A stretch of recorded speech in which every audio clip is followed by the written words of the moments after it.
Então vamos lá, pessoal. Então, boa noite.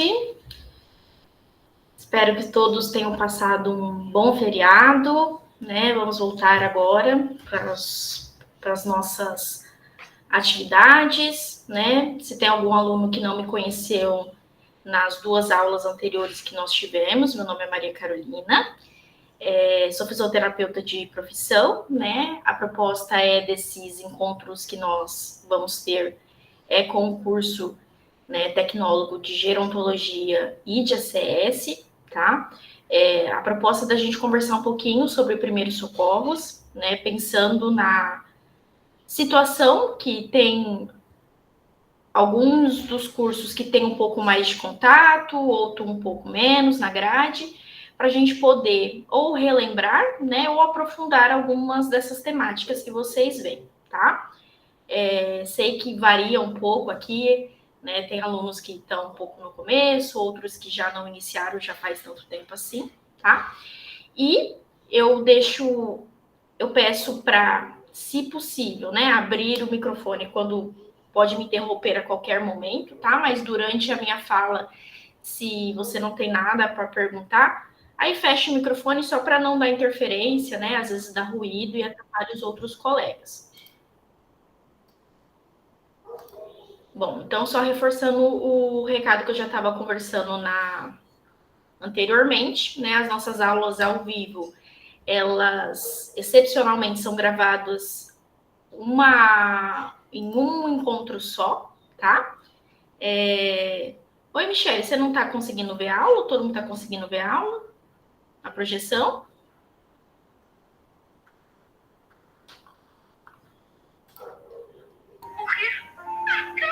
Tudo ok. Ok. Não sei se chegou para vocês, mas eu pedi para a tutora postar o link do Drive que eu comentei com vocês sobre as aulas, tá? Foram postadas apenas as 2 que já tiveram. Hoje, entre hoje e amanhã, essa aula vai ser postada para vocês também, lá no link do Drive. Tá dando para me ouvir, gente? Tá dando interferência? Eu estou ouvindo perfeito. Ok. Para Beleza, mim então está vamos ótimo. seguir. Qualquer coisa vocês me falam, tá? E entre hoje. Ok. Entre hoje e amanhã, né? Essa aula vai ser postada em formato PDF, tá bom? Qualquer coisa, se vocês não tiveram acesso, vocês me avisem que no final da aula eu compartilho também o link da pasta do Drive que eu fiz, tá bom? Então vamos lá, vamos dar sequência à nossa aula. Então vamos lá, gente. Então, baseado na nossa didática, né? Então, todo começo de aula a gente conversa um pouquinho sobre perguntas norteadoras que eu falo, né? São perguntas só para a gente entender o que vocês já têm de conhecimento sobre o assunto, né? Tanto para nível que a gente consegue enxergar lá no final o que vocês aprenderam de novo, ou algo que vocês conseguiram às vezes até desconstruir, né? É uma ideia talvez equivocada sobre alguma das temáticas que a gente vai conversar aqui. E igual na nossa didática, tá? Eu deixo para vocês falarem, né? Se não quiserem abrir o microfone, pode mandar no chat, ficam tranquilos, tá? É só um momento para eu entender, né? Do que vocês já tiveram esse contato, tanto a nível que eu falo do curso, como às vezes que eu sei que tem alunos aí que estão na segunda graduação, já tem outra formação de conhecimentos prévios, tá? Então, eu queria saber de vocês, né? Hoje o nosso assunto é sobre parada cardiorrespiratória e manobras de ressuscitação ou reanimação cardiopulmonar. Eu queria saber o que vocês entendem, né, por parada cardiorrespiratória. Na concepção de vocês, o que é, pode abrir o microfone, pode mandar no chat, fiquem à vontade.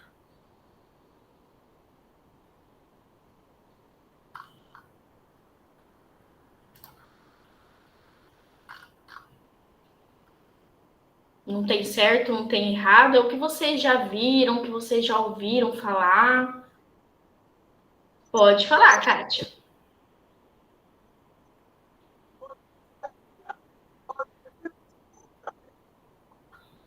Ninguém? Pode mandar no chat. Boa noite. Boa noite. Pelo meu conhecimento, né, de parada respiratória, é quando uma pessoa para de respirar, óbvio, né?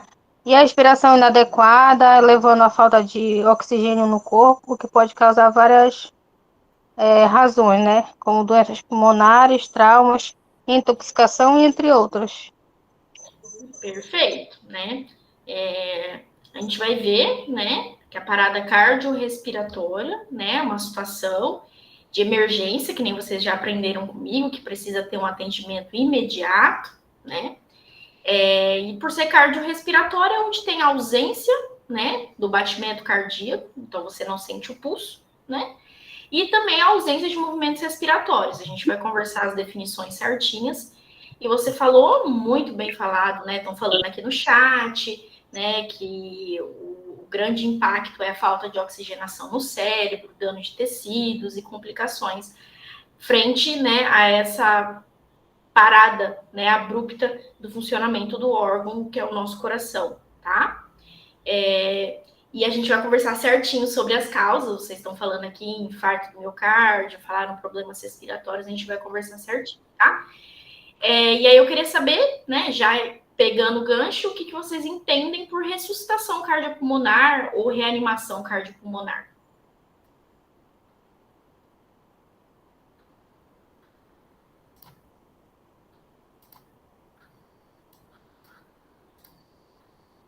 Né? O nome já fala, né? Manobra de ressuscitação cardiopulmonar. Não precisa falar, eu já falei com vocês, aquela definição rodapé de livro, é o que vocês entendem, né? O que vocês entendem, o nome já é bem autoexplicativo, né? Ressuscitação cardiopulmonar. Aí o Fábio falou, massagem cardíaca, respiração boca a boca, isso, né? São para os movimentos voltar, e isso a gente vai falar. Esse movimento voltar é o retorno da circulação espontânea, uma técnica, deixa eu ler aqui, que está mandando. É uma técnica de compressão torácica, isso. A gente vai ver que é um conjunto de medidas que a gente tem que fazer quando a gente identifica que o indivíduo está em parada cardiorrespiratória, né? E a gente vê que a gente vai conversar durante a aula, né, que tem diferenças do que a gente fala de suporte básico de vida e suporte avançado de vida, né? Quando a gente fala em primeiros socorros, a gente está mais focado no quesito de suporte básico de vida, né? E a gente vai conversar certinho, né? O que muda de um para outro, tá bom? Vamos lá, né? E aí eu queria saber de vocês o que vocês entendem que são os sinais que indicam que o paciente está em parada cardiorrespiratória.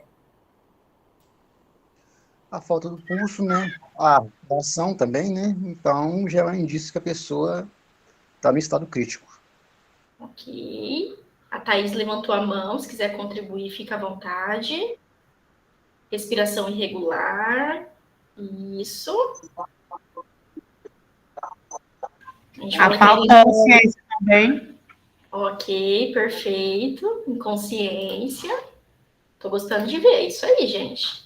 A gente vai ver, Alessandra, que a respiração irregular, né? Ela é um sinal que precede a parada, né? Então a gente vai ver até que, aí perfeito, que tem algumas populações específicas, né? Que a parte da respiração chama mais atenção, que a gente vai conversar, né? Que é o mais crítico, que a gente tem que ficar de olho. Então a Thaís falou perda de consciência, ausência de pulso, perfeito.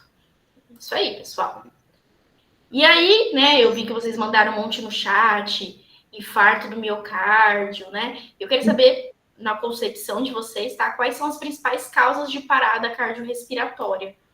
Né? Então, vocês já me falaram infarto, outra colega falou problema no pulmão.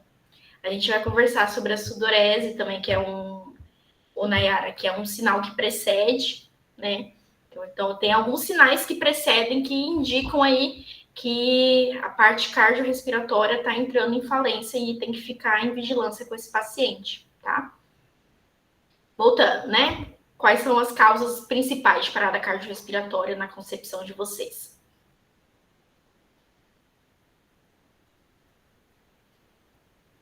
Então, já falaram infarto do miocárdio, né? Tem mais algo que vem na cabeça de vocês? Choque e traumas também. Traumas, ok, perfeito. A gente vai ver que dentro de trauma tem situações específicas, tá? Questão do choque elétrico também, pode dar uma parada. Choque. E falta de atividade física. A gente vai ver que são condições aí cardiovasculares, a gente vai ver certinho, tá? Mas A é questão isso. também da overdose por conta das drogas também pode provocar. É o A que, Ju? questão da overdose por conta das drogas também pode causar parada. Isso, tóxicos, a gente vai conversar, é uma das causas, sim, com certeza, né? E agora, eu queria saber se vocês acham que existe diferença entre causas de parada cardiorrespiratória entre crianças, né, lactentes, recém-nascidos, e os adultos. Vocês acham que tem diferença? Doenças neurológicas, alguém falou aqui.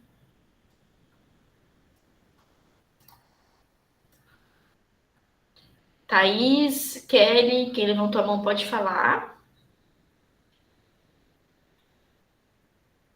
Para vocês, as causas sempre são as mesmas para criança e para adulto? Tem algo que chame mais atenção na criança ou no adulto que eu tenho que ficar mais esperto?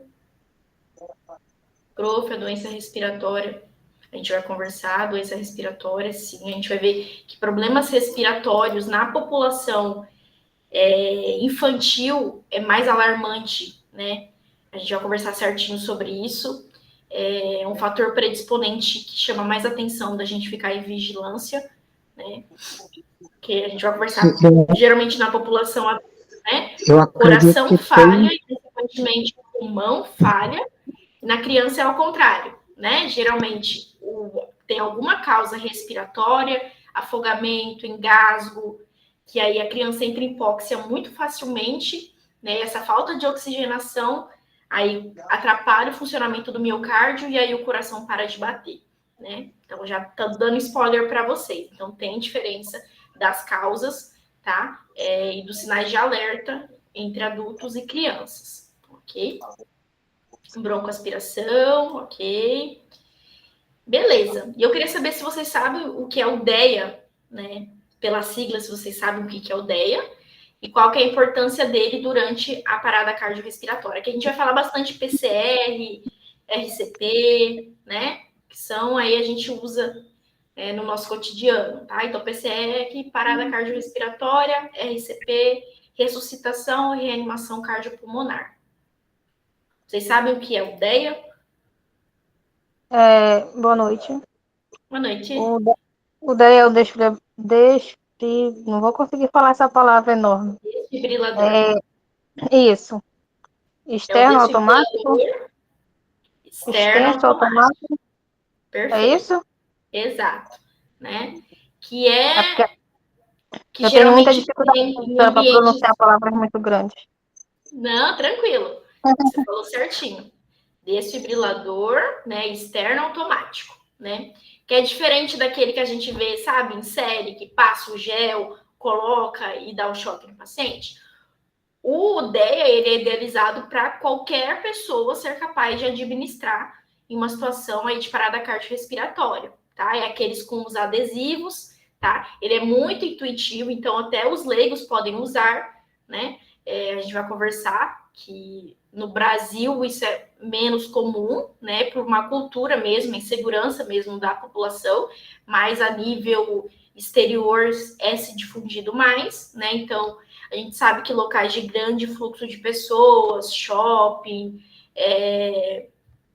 questão, por exemplo, metrôs, né? Então, é recomendado que tenha um DEA, tá? Então, quando a gente já conversou sobre SAMU, né? Quando a gente fala que é a unidade de atendimento básico, tá? Que não tem um médico, que vai, por exemplo, o enfermeiro, o motorista socorrista, eles podem levar o DEA, tá? E eles aplicam no cenário. Então, quando você liga para o 192, você já pede o DEA, ou se tiver perto de algum local que tenha, você, na hora que liga, você também já pede o DEA, tá? É um dos passos que você tem que fazer. Então, ele é muito importante, tá, gente? Que a gente vai conversar que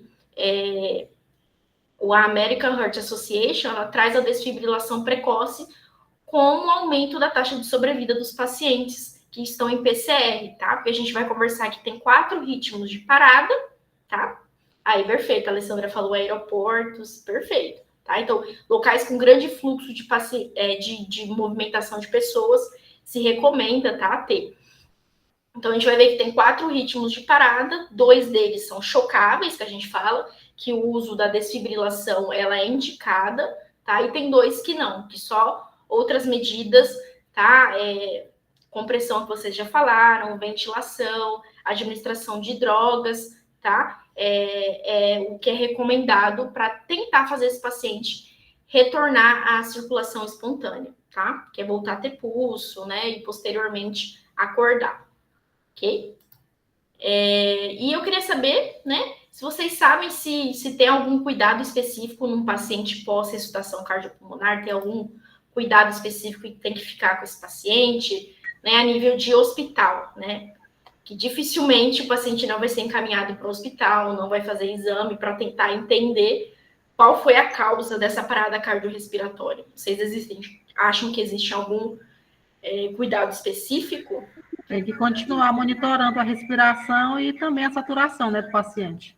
Isso, a gente vai conversar, que tem cuidados primordiais, né? Questão de oxigenação, questão de temperatura, tá? Questão de investigar a causa base dessa parada, né? Então, a gente vai conversar certinho. Então, gostei de ver, vocês estão bem alinhados, não é um assunto totalmente desconhecido, fico feliz, vai ser mais uma aula para a gente aprofundar, tá? Então, né, vamos definir, né, o que é a parada cardiorrespiratória. Ela é definida como a cessação de batimentos cardíacos e da respiração, tá? Então, ela é considerada uma emergência médica grave que exige intervenção rápida e eficaz, tá? Então, já se reconhece, né, que ao encontrar o paciente, né, então, se sempre está fazendo esse estímulo para a população leiga ter o treinamento, para ela já se prontificar a fazer os primeiros passos aí de uma reanimação cardiopulmonar, tá? Pensando aí em preservar a funcionalidade de sistema nervoso central, outros órgãos nobres do nosso corpo, tá? Até chegar o serviço especializado de emergência, tá? Então, qual é o mecanismo fisiológico de uma parada cardiorrespiratória? Então, ela tem diversas causas que a gente vai conversar, mas basicamente ocorre um distúrbio elétrico ou mecânico, né? Quando a gente fala de trauma, né? O distúrbio elétrico é a incondução para ter o estímulo para a contração cardíaca, tá? E o coração, ele perde a capacidade de bombear o sangue, né? Que é a função primordial do coração, que é a função de ejeção, tá? E em seguida, os pulmões também param de funcionar, tá? Que é algo que a gente já conversou um pouquinho, né? Isso se modifica um pouquinho com as crianças, tá? Então, aqui a gente já vem trazendo esse assunto, tá? Então, qual a diferença para adultos, para criança? Deixa eu só aceitar o colega que está querendo entrar.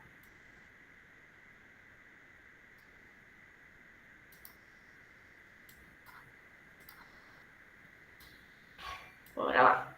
Então, adultos, né? Então, a maioria das causas são de origem cardíaca. Então, geralmente ocorre a parada dos batimentos antes de ter a parada respiratória, tá? E nas crianças, geralmente as causas são mais respiratórias, tá? Pode não ter causa cardíaca? Lógico que pode. Mas a gente vê no cenário de emergências, né, cardiológicas, né, de parada cardiorrespiratória, geralmente é de um foco respiratório, né? Afogamento, engasgo, né? E aí tem essa falha na respiração, o miocárdio, que é o músculo do coração, entra em colapso, né? Não está recebendo o oxigênio que vem dos pulmões, e aí ele, consequentemente, em seguida, para de bater, tá? E do coração ao contrário, né? Geralmente o coração para de bombear sangue para o pulmão, e aí o paciente para de respirar, tá? Na população adulta. E aí, ao identificar uma parada cardiorrespiratória, é urgente iniciar a reanimação ou a ressuscitação cardiopulmonar. Então, segundo a Associação Americana do Coração, que é a American Heart Association, que é a associação que preconiza as diretrizes, que é o que a gente fala mesmo de padrão ouro, que sempre sai atualizações, ela já traz nas suas diretrizes que menos de 40% dos adultos recebem RCP, né? Em criança, a gente fala que até um pouquinho mais, porque às vezes os pais têm treinamento, né, no acompanhamento da gestação, né, por exemplo, que é muito comum o engasgo durante a amamentação, então já é iniciado, pneumonia também causa.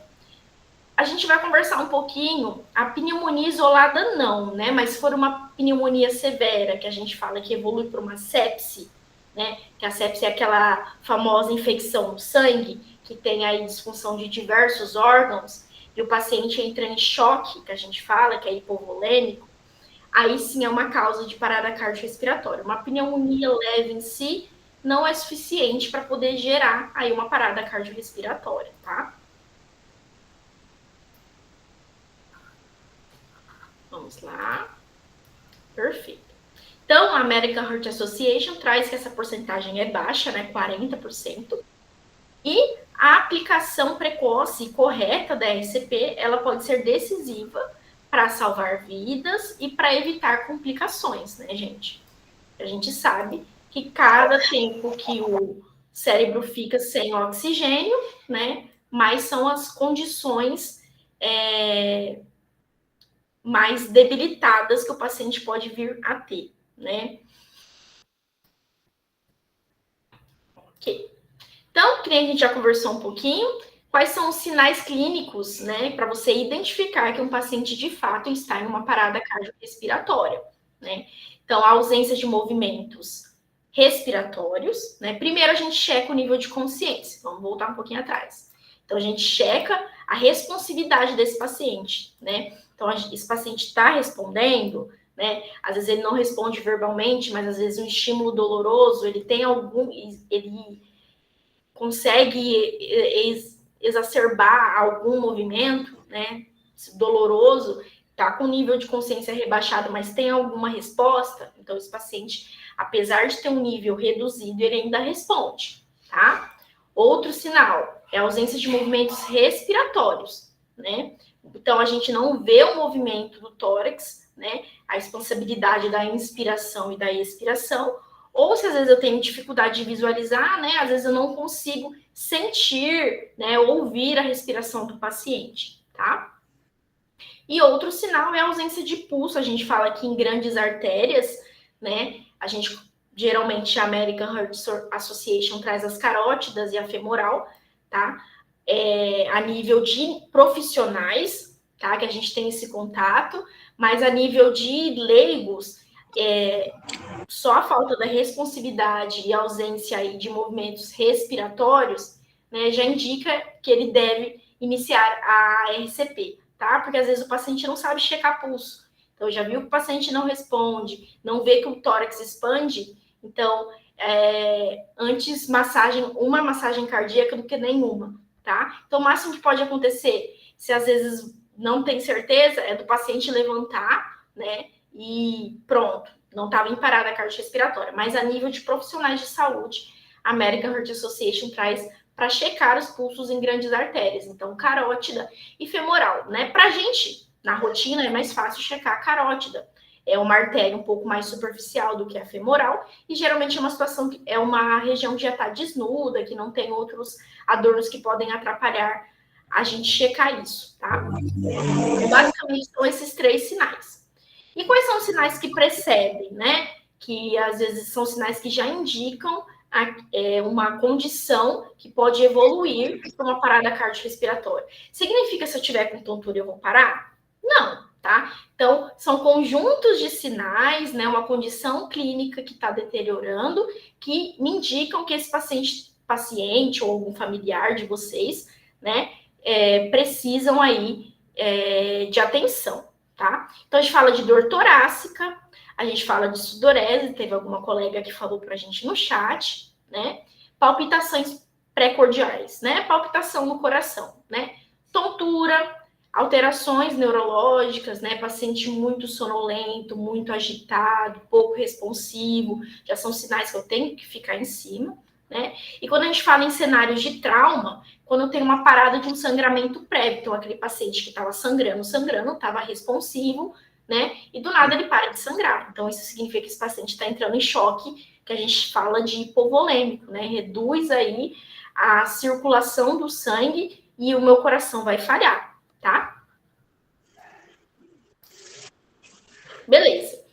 Quando a gente fala de causas, as principais causas, e que são também causas reversíveis de PCR, a gente fala que tem a regra dos 5Hs e dos 5Ts. Aqui eu trouxe a nível de curiosidade para vocês saberem, tal, em questão de tratamento médico, não é algo que compete a nós, profissionais que não somos médicos, mas para vocês terem noção, tá? Então, não vou me aprofundar muito no tratamento, mas só para vocês entenderem quais são as principais causas. E quando a gente fala em questão de momento de emergência, né, algumas situações têm que ser abordadas no local, para o paciente de fato aí poder retornar à circulação espontânea, e tem algumas que, mesmo que se resolva no cenário de emergência, posteriormente, a nível hospitalar, vão ter que ser investigadas, tá bom? Porque senão esse paciente, ele estabiliza, depois instabiliza, tem outra parada, então tem que resolver essa causa, tá? Então, os 5Hs que a gente fala é a hipovolemia, né, que é a redução do fluxo sanguíneo, da circulação como um todo, né? Então, a gente fala em casos de hemorragia, pacientes aí que têm uma grande perda de volume sanguíneo, tá? Então, questões de paciente, tá, às vezes, que a circulação como um todo, né? Pacientes que desidratam, pacientes aí que têm uma queda muito importante da volemia corporal, são pacientes que podem evoluir para uma parada cardiorrespiratória, né? Hipóxia, né? Que é a redução de oxigênio, tá? Então, lembra que a gente falou da criança? É a causa mais comum de evolução para uma parada cardiorrespiratória. Aqui ele coloca um hidrogênio, né? Que é uma simbologia aí do que a gente fala de situações que o paciente tem uma acidose metabólica, então pacientes diabéticos, com alguma condição metabólica que deixa esse sangue muito ácido, o paciente pode vir evoluir a uma parada cardiorrespiratória. Condições de hipotermia, né? A temperatura muito abaixo de valores aí condizentes com o nosso organismo, né? Hipercalemia, que a gente está falando do potássio, tá? Enésio, até qual tempo não consigo te falar, tá? É muito relativo, depende do organismo da pessoa, mas a gente sabe, né, que a partir de 15, 20 minutos, em questão de lesão neuronal, em questão de lesão de outros órgãos, começa a se tornar uma situação um pouco mais complicada em questão de sequelas. Estou dizendo que depois que volta de 40 minutos o paciente vai ficar acamado numa cama? A gente não sabe, né? Isso, hipoglicemia também pode causar, tá? Não é uma via de regra, tá? Então depende muito do caso. Então tem pessoas que às vezes ficam paradas 10 minutos e que tem um comprometimento muito grande, e tem pessoas que às vezes param 20 minutos e não tem. Mas via de regra, quanto maior o tempo de parada cardiorrespiratória, maior são as chances aí de ter complicações, especialmente a nível neurológico, tá? Que a gente sabe que o nosso sistema nervoso central, ele vive basicamente de oxigênio e glicose, tá? Então, no momento que eu tô parado, que eu não tô recebendo, né, no caso, uma massagem cardíaca, que é o principal foco, não é eu fazer o coração voltar a funcionar, né? Pode ser que volte, né? Mas é para a gente manter a oxigenação dos nossos órgãos, né, a nível especialmente de cérebro, tá? Então, quais são os tratamentos? Reposição volêmica, no caso de hipovolemia, né, no caso se for hemorragia, né, no caso se for aí algo de desidratação intensa. A hipóxia, a gente fala de via aérea avançada, que no caso via aérea avançada quando a gente fala de intubação, né, aquele paciente que de fato precisa que tem uma via aérea instalada artificialmente para garantir aí uma oxigenação efetiva, para de fato aí se ser revertida essa causa, né? No caso de acidose metabólica, né, a gente trata com bicarbonato de sódio, tenta deixar esse sangue menos ácido. A hipotermia, né? Peraí que alguém está tentando entrar. No caso, a hipotermia é a gente tentar ter esse aquecimento, né? Manta térmica, circulação extracorpórea, em casos mais graves, tá? E a hipo e a hipercalemia, aí vai depender, né? Quando a gente fala aí de hipocalemia, que é a baixa do potássio, tem que ter a reposição. E no caso aí de hipercalemia, que é o excesso de potássio, né? É feito aí de manobra de emergência a administração de glucanato de cálcio, em questão de, a gente fala de poder melhorar a membrana celular dos miócitos, tá? Não é algo que vai, de fato, resolver para sempre, tá? Então, é a nível de emergência. Então, tem que se investigar o porquê que tem essa baixa questão do potássio, né? Geralmente são problemas mais renais que acabam ocasionando isso, tá?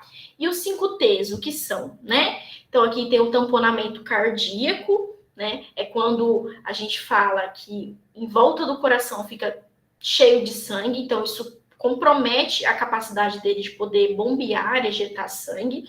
Então, nesses casos, tem que fazer a periocardiocentese, né? Que é nada mais que o médico coloca uma agulha no saco pericárdico, que é uma bolsa que envolve o coração, para drenar o sangue de lá e melhorar esse mecanismo, né? Então, às vezes isso acontece em trauma de tórax, etc. O TEP, tá? Que é o tromboembolismo pulmonar. Aqui são casos mais extensos, tá? Então, são trombos um pouco maiores, que obstruem aí, principalmente a nível pulmonar, né? E não tem essa oxigenação e, consequentemente, leva aí a um comprometimento do coração. Aí faz a trombólise, né? Mas isso tem tempo indicado para se fazer.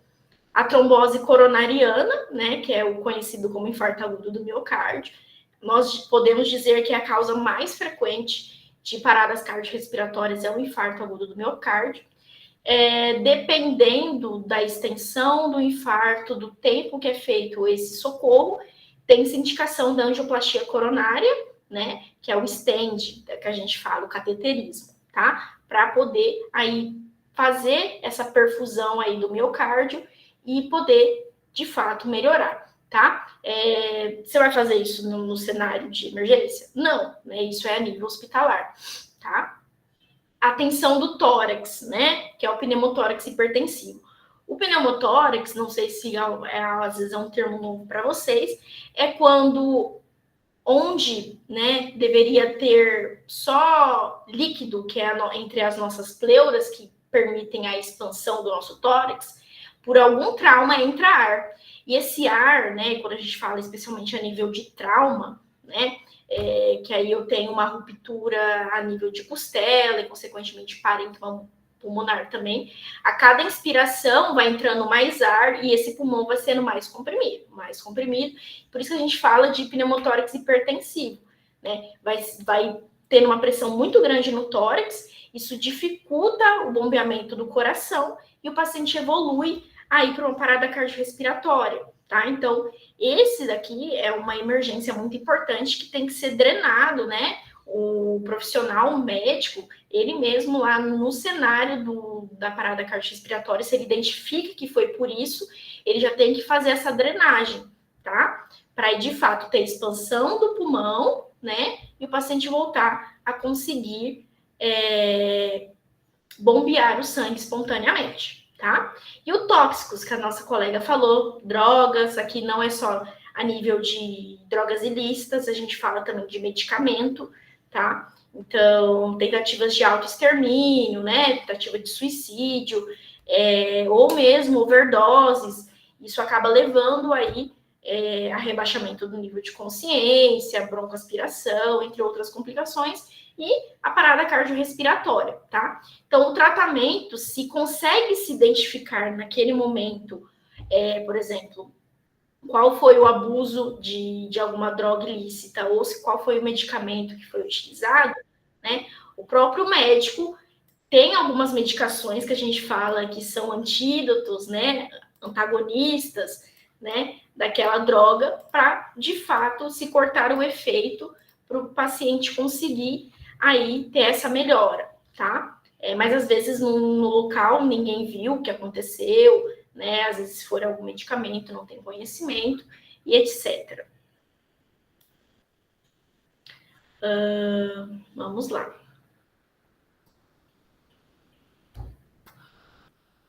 Perfeito, tá? Então, quando a gente fala de suporte básico e avançado, a gente vai ver que tem diferenças, tá? Mas independente deles, a ação imediata é essencial para aumentar as chances de um desfecho positivo. Nesse caso, desfecho positivo, eu digo ter chance de perda e redução no que a gente fala, que significa SHS. SHS? Tá falando do slide anterior? Ah, tá. É 5Hs, tá? Então, a gente fala que tem 5 causas reversíveis, que é a regra dos 5Hs. Então, hipovolemia, hipóxia, hidrogênio, hipotermia, hipocalemia. E os 5Ts, que é tamponamento, TEP, trombose coronariana, tensão no tórax e tóxicos. Tá? É só um mini mnemônico para, num cenário de emergência, né, ter alguns focos principais, que são as causas mais frequentes e que têm reversões, muitas delas possíveis no cenário mesmo de atendimento, para direcionar a equipe da causa dessa parada cardiorrespiratória, tá? Então, 5Hs, essa que é da imagem. Voltando lá. Então, o atendimento da PCR, ele pode ser intra-hospitalar, né? E extra-hospitalar. A gente vai ver que a American Heart Association, ela traz uma cadeia de sobrevivência que muda uma coisa ou outra, mas basicamente é recomendado as mesmas coisas, tá? E o que vai diferenciar é que a nível intra-hospitalar tem uma monitorização mais precisa daquele paciente, né? E às vezes se conhece a causa, né? Porque às vezes é um paciente que vem declinando, que você tem o controle pelos exames de sangue, então você já imagina o que pode ter ocasionado aquela parada, tá? E o preparo do socorrista, ele influencia diretamente na eficácia da ressuscitação cardiopulmonar. Em questão de socorristas leigos, tá? E o suporte básico de vida, tá? Eles preconizam que o suporte básico ele é feito por leigos, mas também por profissionais de saúde, no que a gente tange que não tem todos os recursos para fazer um suporte avançado de vida, né? A partir do momento que tem a instalação de uma via aérea avançada, né? Que a gente fala que é uma máscara laríngea, né? Que é para poder permitir a via aérea, ou uma intubação orotraqueal, né? A partir desse momento eu já estou num suporte avançado de vida. Então, são equipes especializadas que fazem, né? Por exemplo, estou atendendo um paciente na UBS, né, e acontece algo e ele evolui para uma parada cardiorrespiratória, eu vou começar a ter cuidados de primeiro socorro, de suporte básico, né, que a gente vai conversar, que basicamente são compressões, ventilações e o uso do DEA, muitas vezes, tá? Caso não, só as compressões e as ventilações já são suficientes, tá? Até chegar o serviço especializado, tá? Então, no suporte básico, se utiliza manobras não invasivas para se manter a vida e evitar complicações, tá? E o suporte básico, ele é voltado para leigos ou para profissionais fora do ambiente intra-hospitalar ou ambientes que tenham condições de se prestar um suporte invasivo, com foco em ações simples e eficazes, tá? O uso do DEA, né, que a gente já conversou inicialmente, que é o desfibrilador externo automático. Ele é muito comum em outros países, né, então a gente vê que muitas vezes tem em escolas, é difundido esse ensino aí especialmente da RCP nas escolas, né, então às vezes trazem simulações, então em vários locais tem, então a população já tem um pouco mais uma cultura de menos insegurança para poder fazer, e aqui no Brasil ainda tem um pouco de desinformação e um pouco de medo também, né, de agir. Então, acaba esperando o serviço de emergência para se fazer o uso do desfibrilador, tá? Então, na atualização mais recente da American Heart Association, que ela trouxe, basicamente, ela sempre traz, né, as recomendações de suporte básico, de suporte avançado em condições cardiovasculares, ele traz que o suporte avançado ele tem que ser feito por profissionais de saúde habilitados, tá? E nesse, o avançado, o que ele inclui? Né? Além de outros passos do básico, a massagem cardíaca, o suporte ventilatório aqui invasivo, o acesso venoso para uso de medicações, que a gente vai conversar, a administração de outros medicamentos e desfibrilação ou cardioversão, tá? Que tem uma diferença que, geralmente, em questão de parada cardiorrespiratória, é sempre desfibrilação, tá? Quando o paciente não está estável. A cardioversão é quando o paciente está estável e aí o médico consegue regular a frequência onde tem arritmia para poder cardioverter esse paciente, ajustar o ritmo cardíaco para ele não ter complicações posteriores, tá? Então, basicamente, a nível de emergência é desfibrilação, tá? Então, essas intervenções, elas aumentam a chance de sucesso do atendimento em relação à PCR, tá? Então, a gente vai conversar basicamente agora sobre a cadeia de sobrevivência da American Heart Association, tá? Então, ela basicamente traz 6 passos em relação à parada cardíaca respiratória, parada cardiorrespiratória intra-hospitalar e extra-hospitalar, tá? Então, ele traz primeiro o reconhecimento precoce e prevenção da PCR, quando a gente fala a nível intra-hospitalar. Então, o melhor manejo é prevenir a ocorrência dessa parada. No ambiente hospitalar é essencial identificar os sinais de alarme, né? Às vezes tem essa monitorização frequente, e manter pacientes instáveis, né? Sob vigilância contínua e monitoramento de sinais vitais. Então, pacientes instáveis ficam, né, no CTI, na UTI, onde eles têm monitorização 24 horas por dia, tá? Em questão do que a gente fala para ter esse reconhecimento precoce aí de uma possível complicação. Deixa eu aceitar o outro amigo que quer entrar.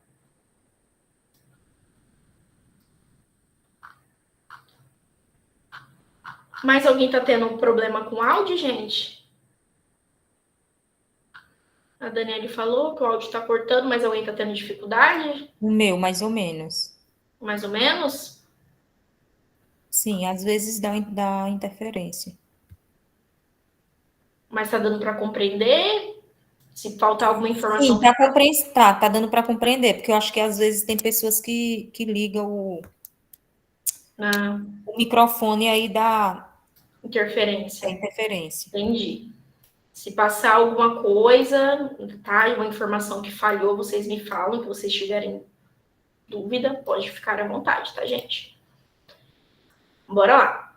Em relação ao acionamento do serviço médico, tá? Então, ao identificar 2 ou mais sinais de alarme, ou um caso de uma PCR instalada, deve-se acionar quando a gente fala a nível de hospital, tá?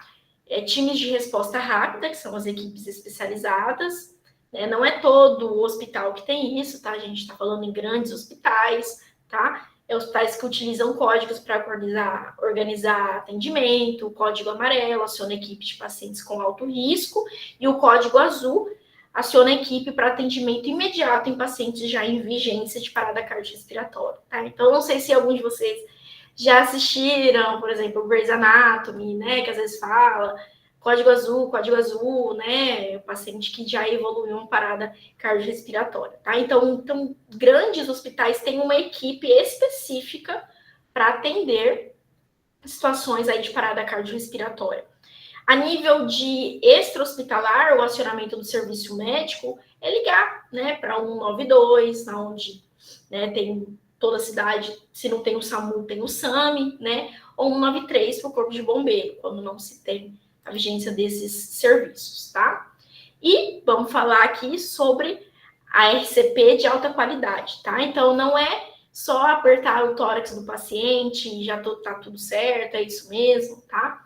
Então, o início imediato, quando a gente já fala, é o início do suporte básico de vida, tá? Que é preconizado aí as compressões e as ventilações, tá? Então, deve ser iniciada antes da checada do socorro especializado, né? Então, identificou 2 sinais, né? Que a gente já viu lá atrás, o paciente está inconsciente, não respira, já é sinal que eu tenho que iniciar aí, ligar para o serviço especializado e iniciar as manobras de ressuscitação cardiopulmonar, tá?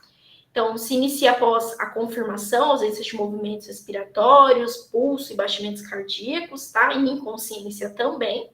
E como é que deve ser feita essa compressão torácica, tá? Então, ela é realizada no terço médio do externo. Então, é esse ossinho aqui bem no centro do nosso peito.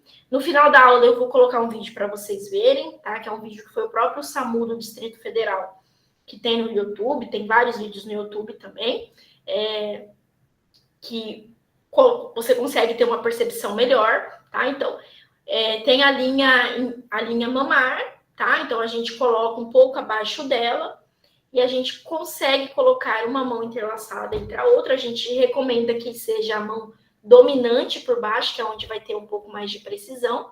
Qual que é a profundidade? O quanto que eu tenho que pressionar esse tórax, tá? Então, a gente fala que para adultos, né, aproximadamente 5 centímetros a 6 centímetros. Criança é um pouquinho menos, tá? De 4 a 5 centímetros. E a frequência, ela tem que ser de 100 a 120 compressões por minuto, né? Que a gente fala de 30 compressões para 2 ventilações.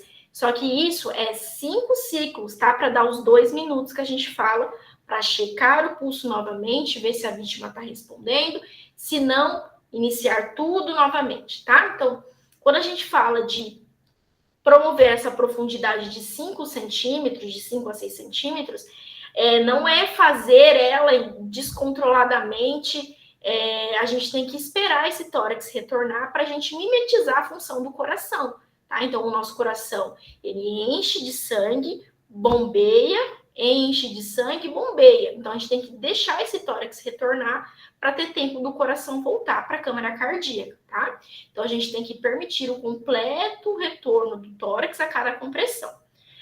Então, a gente já falou, são 30 compressões para 2 ventilações, quando a gente fala em suporte básico de vida, tá? Então, como é que é feita essa ventilação, tá? Então, ela pode ser feita por máscara intermediária, né? Não sei se vocês já viram que tem alguns socorristas que andam com uma pocket, tá? Que nada mais é como se fosse uma máscara de ambu, tá? Para ele poder não ter o contato direto com a boca do paciente, tá? Ou no caso que tem condições de fazer a respiração com bolsa, válvula, máscara, que é o ambu, pode ser feito, tá? A nível que não tem isso, que o socorro é feito por um leigo ou uma situação de serviço que não tem nada nesse nível, né? Tem a ventilação boca a boca, tá? Hoje, com as diretrizes mais atuais, o que se preconiza? Se o profissional ou se o leigo tem capacitação para fazer essa ventilação, pode-se fazer. Caso não tenha, só a compressão, ela é suficiente, tá? Para se manter aí a oxigenação dos tecidos até que chega um serviço especializado para poder fazer os outros suportes, tá? Então, se você tem conhecimento, tem segurança, tá? A gente vai ver que não é só assoprar na boca do paciente e tá certo, tá? Então, caso eu não tenha segurança, tenho medo, né? Não conheço esse paciente, só fazer as compressões, tá? Já se reconhece que já tem uma grande chance de sobrevida, que é o que mais importa pra gente em questão de manter a circulação, né? Em órgãos essenciais, tá? Mas paradas um pouco mais longas, né?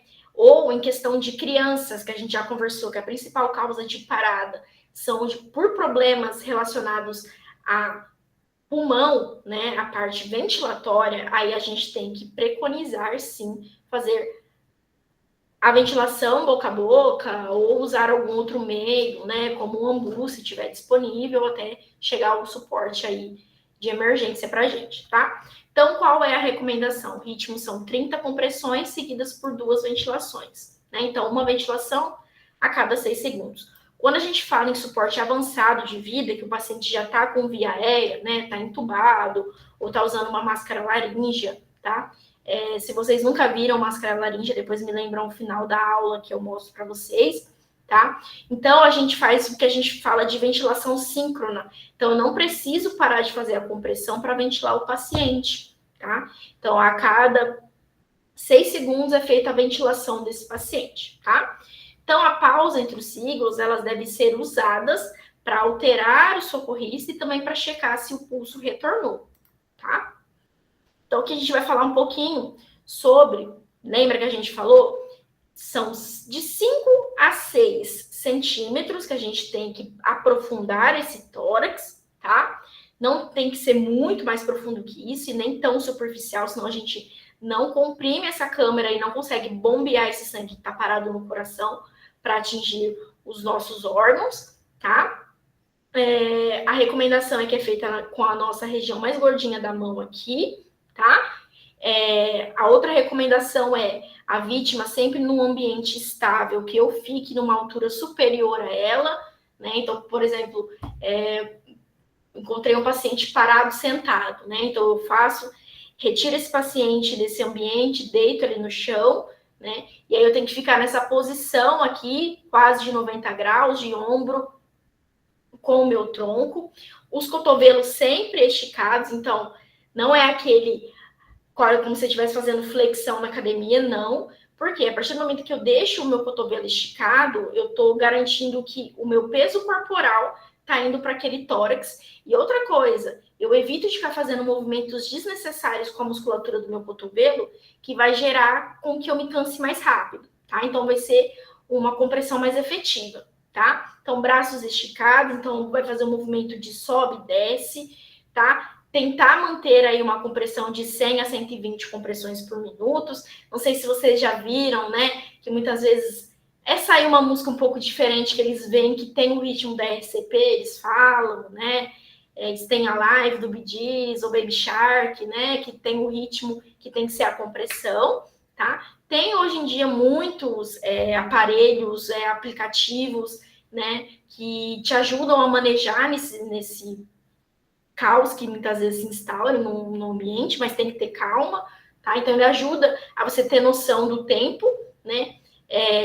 Às vezes eu não consigo contar 30 repetições, 2 ventilações por 5 ciclos. 2 minutos, tá?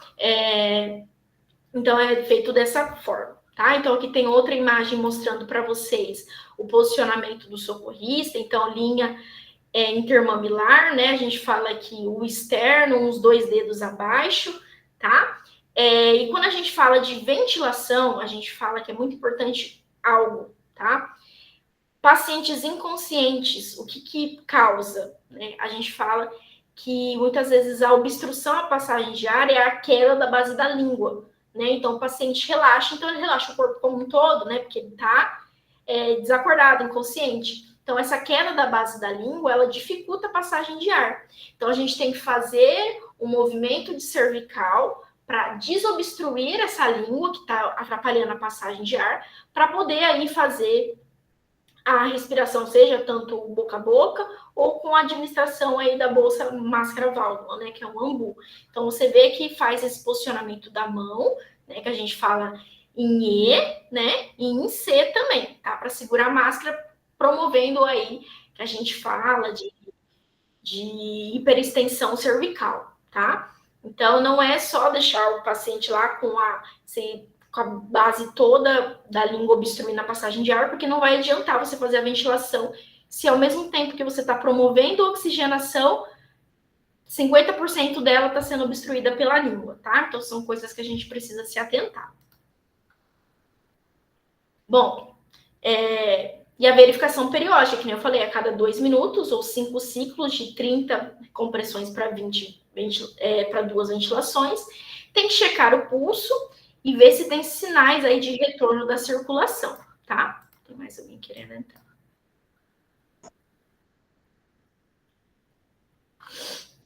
Deixa eu só aceitar a pessoa que está querendo entrar.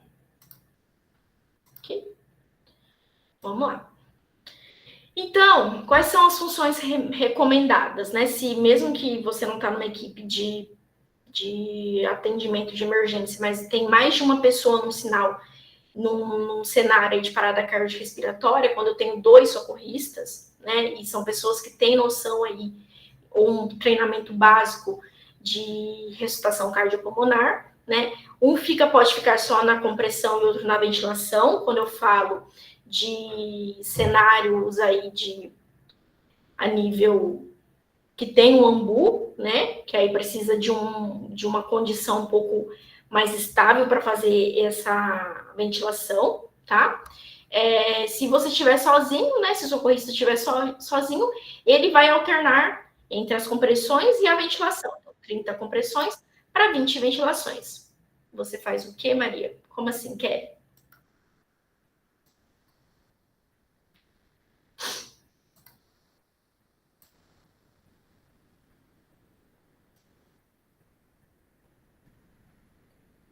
Não sei se eu entendi sua pergunta.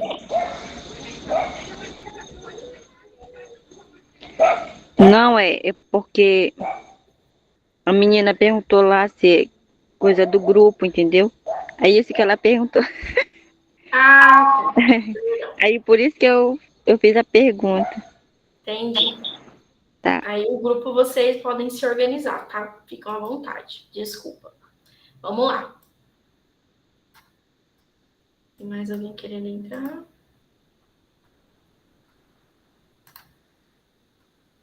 Ok, tá? Quando tem ainda uma outra pessoa, essa pessoa ela pode controlar o tempo, né? E a duração dos ciclos. E aí tem o líder, tá? E que a gente está falando numa equipe, tá, gente? De saúde mesmo, tá? Ele coordena toda a equipe, tempo do que a gente fala de parada mesmo, ele cronometra para trocar os socorristas, a administração de drogas, se já foi feita, quando tem que checar o pulso, quando tem que checar o ritmo, tá? E tem um responsável só para as drogas, tá, gente? Quando a gente fala aí de suporte mais avançado de vida, né? Então, realiza as funções, prepara a administração de fármacos, que a gente está falando mais em questão avançada, tá? E a aplicação do choque aí não, para qualquer cenário, ele é recomendado, tá? Então, é realizado pelo líder da equipe. Tá, e quando que é que realiza basicamente a desfibrilação, né, gente? Que é o choque. Quando esse ritmo, a gente fala que é chocável. Então, tem indicação que a desfibrilação vai fazer com que tenha aí esse retorno da circulação espontânea, tá? Então, a partir do momento que eu tenho um DEA, né, ou um monitor de suporte avançado, que é a nível aí do que a gente fala, serviços especializados de emergência ou a nível hospitalar, tem que se avaliar o ritmo cardíaco. No DEA, né, que qualquer leigo ou qualquer profissional de saúde pode usar, ele mesmo lê o ritmo e ele fala quando esse ritmo ele é indicado ao choque e te dá os passos, tá? Então ele fala que tá lendo o ritmo, que é para você se afastar e que ele vai administrar o ritmo, que é para continuar a compressão. Então ele é muito intuitivo. Então qualquer pessoa que consegue utilizar ele, né, que ele é muito autoexplicativo. Então as próprias pás que são autoadesivas te indicam onde que você tem que colocar, né? Qual que é o botão de liberar. Então, qualquer pessoa, né, o leigo que tenha segurança de administrar, ele pode, tá? Então, quando o ritmo é chocável, se utiliza o desfibrilador. Quando o ritmo não é chocável, que a gente vai ver quais são, né? Aí se mantém a compressão torácica e a ventilação, alterando o socorrista a cada 2 minutos ou menos, tá? Se cansar, se recomenda que façam a troca antes de dar os 2 minutos, do que se perder a qualidade, tá bom? Quando a gente fala de iniciar o acesso venoso ou via aérea avançada, é suporte avançado de vida, tá? Então, via aérea avançada, intubação, tá? Quando tem um médico na equipe, tá? Essa garantia de via aérea, ela pode ser feita pela intubação ou via aérea extraglótica, que depois eu vou mostrar para vocês, tá? Então, depois que se garante a via, então eu já adiantei isso para vocês, aí se realiza a ventilação a cada 6 segundos, 10 ventilações por minuto. Então, ela é feita sincronicamente com a parada cardiorrespiratória, com a compressão. Então, não se precisa parar a compressão para ventilar, a partir do momento que tem essa via aérea que a gente fala artificial, né, que é o tubo. E as compressões continuam sem pausas. Então, o socorrista responsável pela ventilação, ele também pode controlar o tempo de oferta de oxigênio, tá? Então, quando é feito aí com o AMBU, que a gente fala, né, a gente se preconiza que tenha feito com suporte de oxigênio. Então, não sei se vocês já viram, quando chega numa situação de emergência, né, o SAMU traz o cilindro de oxigênio, né, porque assim, com a ventilação eu estou garantindo o fluxo, mas é um fluxo de oxigênio que ele não está com uma concentração muito alta, tá? Então, a respiração boca a boca quer dizer que não tem oxigênio? Tem, tá? Mas é uma fração que a gente fala inspirada ar ambiente, tá? Então, é diferente do que você suplementar com oxigênio por fora, que tem mais oxigênio, tá? Bom, então, vamos adiantar aqui quais são os cuidados pós parada cardiorrespiratória, tá? Então, após estabilizar o paciente, esse paciente vai ser enviado para uma unidade de referência.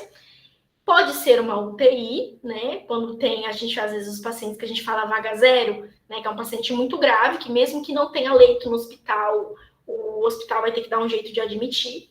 Ou para uma sala de estabilização. Essas salas de estabilização são as UPAs, muitas vezes, tá? No cenário extra-hospitalar, então, é feita essa remoção para o hospital referenciado pelo centro de regulação. E a recuperação, ela se começa logo após a reversão dessa PCR, tá? Então, o objetivo da equipe, né, é planejar a alta e garantir suporte contínuo ao paciente e à família, né? Porque às vezes é um paciente que ficou muito tempo e que é um paciente que vai precisar de cuidados, é um paciente, e aí que vai ter uma equipe multidisciplinar por trás, tá? Então, envolve avaliação e acompanhamento dessa equipe. Tá, e aqui é só sumarizando, né? É isso que a American Heart Association traz da cadeia de sobrevivência. Então, tem a PCR intra-hospitalar, que é essa primeira, e a PCR extra-hospitalar. A única coisa que muda, que vocês vão ver, é que no hospital tem esse reconhecimento e a prevenção precoce, que nem eu falei, a gente tem ao nosso dispor várias coisas, né? Então, exames laboratoriais, mesmo que é um paciente que está na enfermaria, tá? Que não está na UTI, que está sendo monitorizado 24 horas, sempre tem os técnicos de enfermagem que fazem a monitorização, né, nem que seja a cada 2 horas, 3 horas dos sinais vitais, né, tem os familiares que sempre, meu pai acordou diferente, o meu conhecido não estava desse jeito, então tem esse reconhecimento muito mais fácil. Quando é no extra-hospitalar, aí a gente muitas vezes já identifica o paciente já parado, então faz o acionamento do serviço médico de emergência, tá? E aí continua, vocês vão ver, né, que no hospital esse acionamento do serviço médico de emergência é o especializado, né? Então, às vezes, é o médico da UTI, um médico que vem da sala de emergência para conduzir essa parada que tem mais expertise, tá? Mas o resto é tudo igual, RCP de qualidade, desfibrilação, ressuscitação, né, avançada, quando a gente fala no hospital, né? E cuidados pós-PCR e recuperação desse paciente. Bom, eu vou tentar ser um pouco mais breve, que eu já sei que eu já me delonguei um pouquinho, mas basicamente nós temos ritmos, tá? Chocáveis e não chocáveis, que a gente conversou. Então, essa monitorização do ritmo vai permitir verificar a presença ou a ausência da atividade elétrica do coração.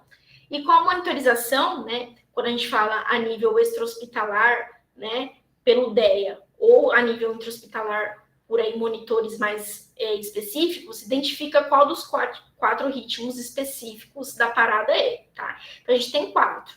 Ataque cardíaco ventricular sem pulso, a fibrilação ventricular, atividade elétrica sem pulso, e a gente fala sistolia, tá? Que está no nosso próximo slide, tá? Então, já vou adiantar para vocês que os 2 ritmos chocáveis que tem que o paciente ser desfibrilado, receber o choque, é ataque cardíaco ventricular sem pulso, e o que a gente fala da fibrilação ventricular. Então, por quê?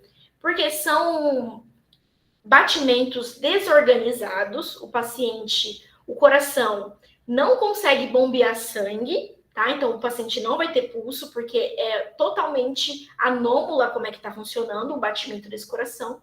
E o que o choque faz, né? O choque, ele vai fazer cessar aquele batimento para ter uma reorganização elétrica, para ter chance de aí o coração voltar para o ritmo sinosal que a gente fala, que é o nosso marca-passo, tá? Então, o nosso marca-passo é o sinusal, que é o que fisiologicamente conduz aí o ritmo elétrico, tá?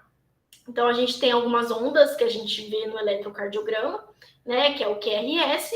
Então, tem um ritmo regular e aí o que acontece, né? Então, não tem o pulso, então são batimentos ectópicos quando a gente fala da ventricular, né, da taquicardia ventricular, e aí tem uma deteriorização hemodinâmica, e aí tem a ausência do pulso. Então, nesse caso, tem indicação do choque. Quando é a fibrilação ventricular, né, também tem contrações desordenadas, não tem uma contração efetiva e, consequentemente, não tem pulso. E aí, são outra condição que aí o ritmo tem indicação de receber o choque, tá? Quando a gente fala dos ritmos não chocáveis, que é a atividade elétrica sem pulso, né? E a sistolia, que a gente fala que não merece, que não consegue, não é recomendado o choque, tá?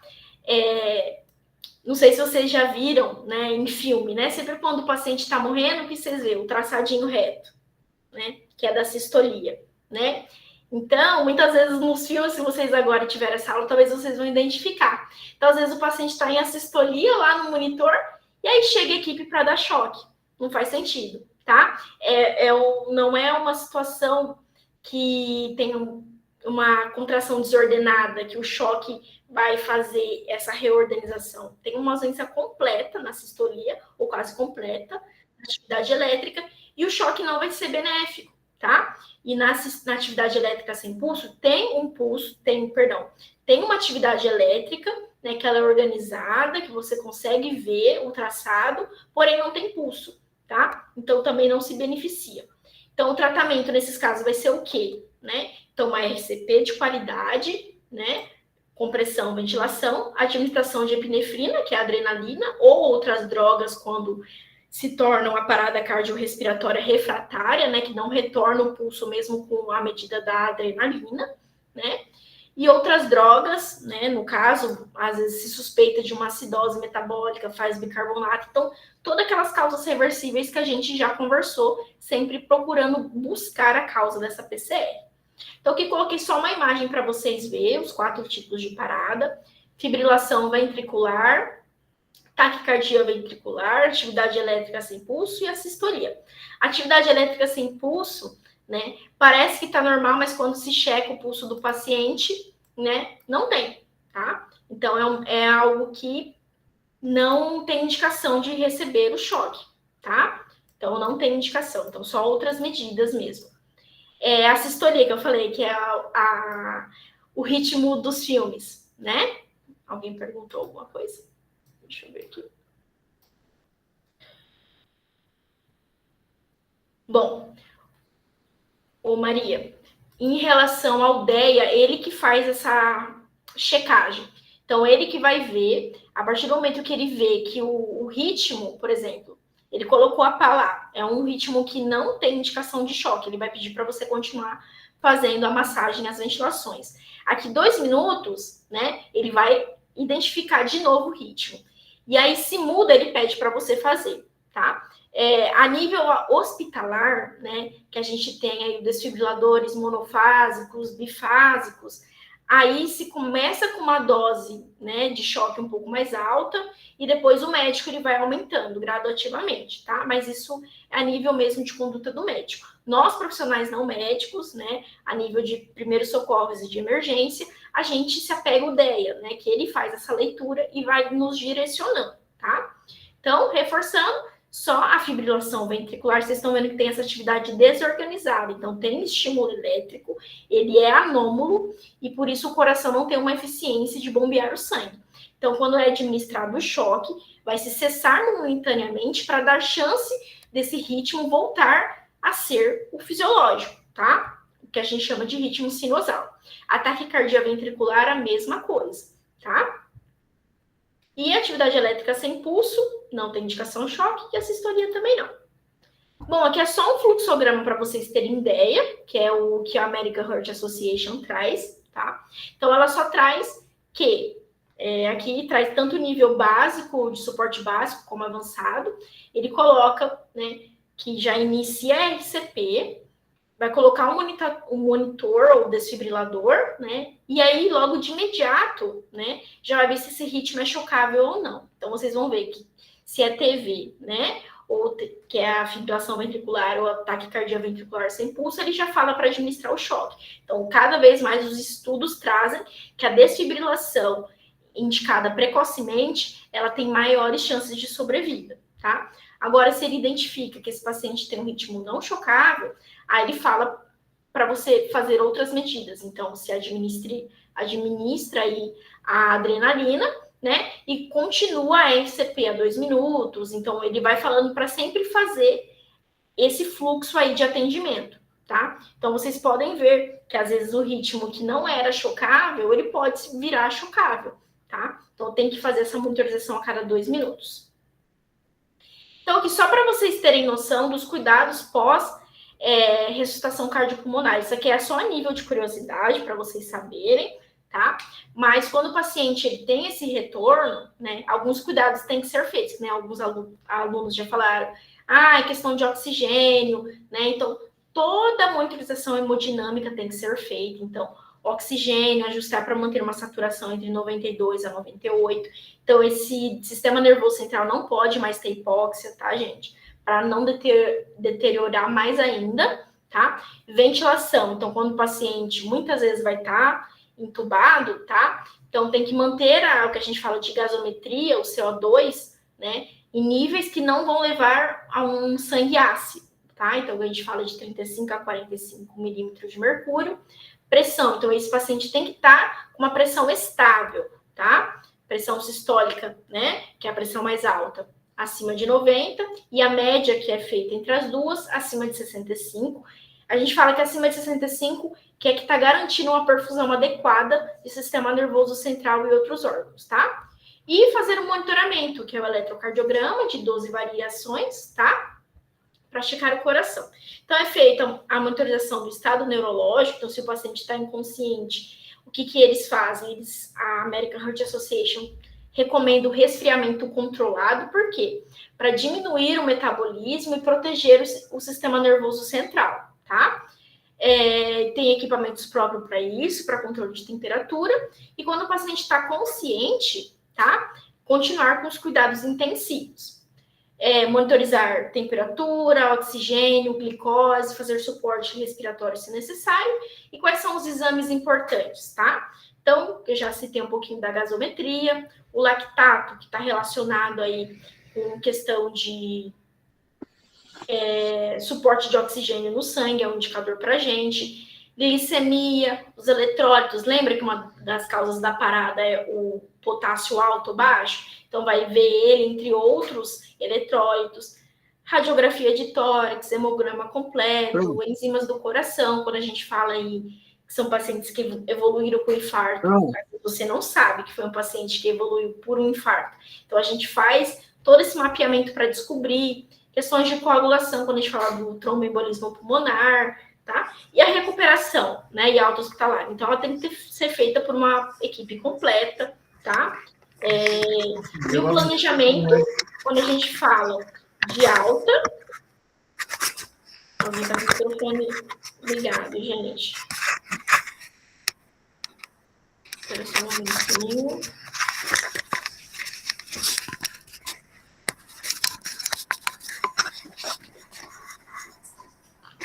Gente, quem tá com o microfone ligado?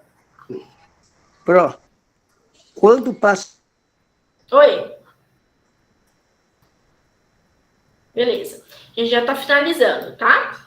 E aí, tem que ter todo o apoio da família, dos cuidadores. Muitas vezes vocês vão lidar com pacientes pós-parada cardiorrespiratória. São pacientes que podem, né, ter uma vida normal após isso, né? Ou são pacientes que às vezes ficam com alguma complicação, né? E ter todo esse monitoramento. Aqui eu coloquei um vídeo, eu não sei se vocês vão conseguir assistir, tá?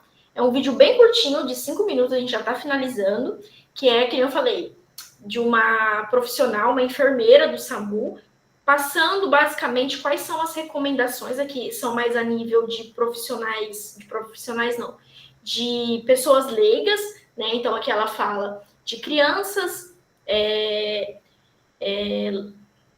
recém-nascidos, crianças abaixo de 1 ano, depois crianças acima de 1 ano e adultos, tá? Vamos ver se eu vou conseguir. Olá, eu sou a enfermeira Mônica do SAMU, do Distrito Federal.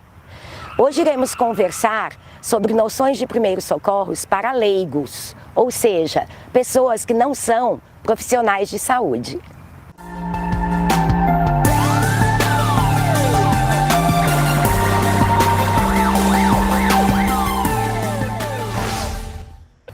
Você encontrou uma pessoa caída.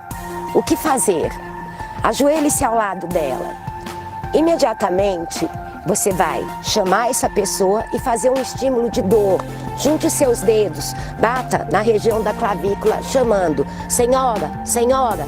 Se essa pessoa não responder, você vai olhar se respira. Se não respirar, peça ajuda. Ligue 192, fale que está ao lado de uma pessoa que não respira e não responde a estímulo nenhum. Peça um DEA, desfibrilador externo automático. Imediatamente, inicie a reanimação cardiopulmonar, a massagem cardíaca. Aonde uniu as costelas, 2 dedos depois, coloque sua mão, a parte mais fofinha, bem no osso central.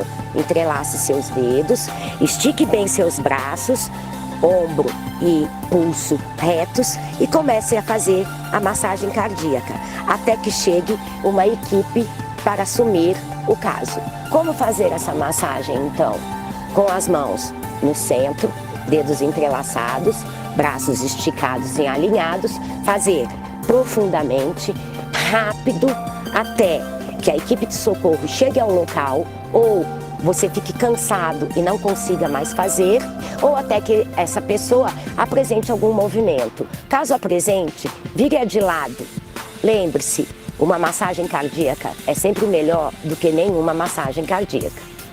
No caso do recém-nascido, pegue-o, faça estímulo nas costas, de vai e vem. Se ele não se mexer, não responder, coloque numa superfície dura. Observe se ele está respirando. Caso esteja respirando, vire-o de lado. Observe. Caso ele não respire, peça ajuda. Ligue 192. Fale que está do lado de um recém-nascido que não respira e não responde. Peça um DEA, desfibrilador externo automático. Imediatamente comece a massagem cardíaca. Entre os mamilos, imagine uma linha. Imediatamente abaixo desta linha, faça 3 massagens. Depois, com sua boca, caso seja sua opção, faça a respiração. Caso você não queira respirar, ventilar, fique apenas na massagem, até que chegue uma equipe de saúde que possa assumir o caso. No caso de um bebê, que é de 29 dias a 1 ano de idade, também pegue-o, estimule movimentos de vai e vem. Caso ele não reaja, não mexa, observe se ele respira. Caso respire, vire-o de lado. Caso não respire, peça ajuda, ligue 192. Peça um desfibrilador externo automático, avise que está do lado de um bebê que não responde e não respira. Imediatamente comece a massagem cardíaca. A linha, ligando os mamilos, mais ou menos um dedo abaixo. Você vai fazer 30 movimentos de massagens, 2 ventilações. Isso é uma opção, você ventilar. Caso não queira ventilar, fique fazendo a massagem até que uma equipe especializada chegue ao local ou esse bebê reaja. Vire-o de lado, caso ele reaja. No caso de uma criança de 1 ano a 8 anos, chame-a, faça estímulos, una os dedos, bata na clavícula. Se ela não responder, veja se ela está respirando. Caso esteja respirando, vire-a de lado. Se não respira, peça ajuda, ligue para o SAMU. Peça um desfibrilador externo automático. Inicie imediatamente a massagem cardíaca. Na junção das costelas, 2 dedos depois, coloque uma mão, faça movimentos de massagem cardíaca profundos, rápidos, até que a equipe de saúde chegue ao local. Ou até que essa pessoa apresente movimentos. Ou você se canse e não dê mais conta de ficar fazendo massagem. Chame alguém para te substituir. Peça ajuda. Chegamos ao final de mais um Dicas do SAMU. Compartilhe o máximo que puder. Deixe o seu like. Inscreva-se no nosso canal. Obrigada. Bom, não sei se vocês viram que até no vídeo ela diz que se não for da sua confiança, tá? A ventilação, tá? Não é preciso ser feito, o foco é na compressão de qualidade. E vocês viram que ela faz a hiperextensão do pescocinho dos bonecos, né? Para garantir uma via aérea pérvia para poder fazer, quando é da sua escolha, a ventilação, né? E vocês veem que tem essa diferença da criança em relação ao adulto, às vezes é com uma mão só, a gente vê que recém-nascidos, né, às vezes a gente faz só com os 2 dedos, às vezes se é tão pequenininho a gente consegue interlaçar o tórax da criança e fazer com os polegares. Então, não sei se vocês já viram matérias, às vezes, ou já viram algum vídeo, né, porque muitas vezes quando a gente fala de manobra de desobstrução de recém-nascidos, a gente faz a manobra para desobstruir, né, que é vira a criança e bate nas costas, vira e faz a massagem. É porque justamente as crianças, elas param muito facilmente pela falta de oxigênio. Então já começa a fazer de forma precoce a ressuscitação cardiopulmonar, pensando aí que esse paciente com certeza, a partir do momento que não se consegue garantir aí essa desobstrução, ele vai evoluir para uma parada respiratória e possivelmente depois cardíaca, tá? Mais alguma coisa que eu ia falar? O que teve um aluno que falou que não conseguiu ler, que estava pequenininho, que nem eu falei, vou disponibilizar a aula no nosso Drive, tá?